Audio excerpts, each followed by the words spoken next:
Feel the legs pushing up on the set. I'm feeling it. Feel the high that you get from the line. If you feel it, raise your hell in the sky. Alright guys, this is going to be my Aquaman Lost Kingdom review. Very quickly, I'm going to talk about this very quickly. So, Aquaman Lost Kingdom review. So, I'm going to tell you the rating for it as of right now. It's a 6 going to a 5 out of 10. I'm going to stick with a 6 out of 10. There was enjoyment in there, but not a lot. The script is terrible. The writing, the pacing is just bad itself.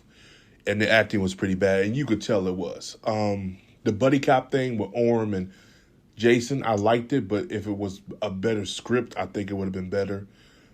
I dislike how Black Manta, for his revenge, he was kind of possessed by a dark entity, which it feels like I've seen this before. Oh yeah, that's right, Black Adam. So it felt like Black Adam again, especially how if you saw Black Adam in the film, guess what happened? Yeah, the villain of the film was possessed by an evil, same thing, an evil goddamn king, and it just really felt like Black Adam. So what the fuck is going on? So I didn't like that. Like in Black Adam, they should have just made Black Adam a villain and call it a day. Shazam should have came in. But in this film, Black Manta should have been the main villain. He should have been his motivation from the last film was good enough. And you see a glimpse of that, but it goes back to the other one. And then when we get to the final fight with the other big bad, it only lasts maybe about a good minute, which is stupid. The lack of marketing for this film hurt the film. Do I say it's better than The Flash? The story-wise, yes. And the reason is because I take my nostalgia glasses off because of Michael Keaton. However, the ending of The Flash is terrible. I hate the ending of The Flash. At least for Aquaman, we have a good ending. And it's a clear ending. And it's an ending where it's not confusing. And it's an ending that you can say, you know what, that was a good enough time. Do I recommend this? I do not recommend you to pay no money for this. No DC film that came out this year, I don't recommend. Fire Stick, bootleg, whatever you call it, pirate that shit. That's what I recommend. It's sad that this film, the first film, made $1 billion, and you could tell James Wan, it's somebody fucked with his film.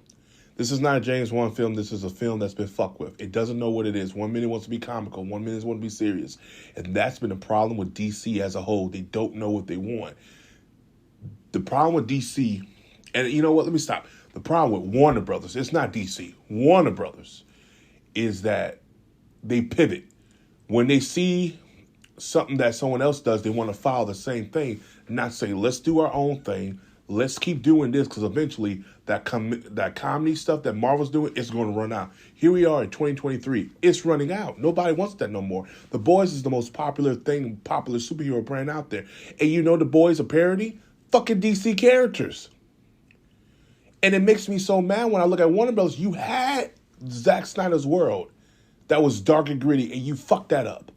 Because you were like, oh, well, we're not making the same money as Marvel, but you were making money. Slow and steady, you were making it until you pivot. Once you start pivoting, that's where you fucked up at. DC has no one to blame but their fucking, or Warner Bros. Have to blame but their fucking self. That's why they're in debt right now. But back to this Aquaman film.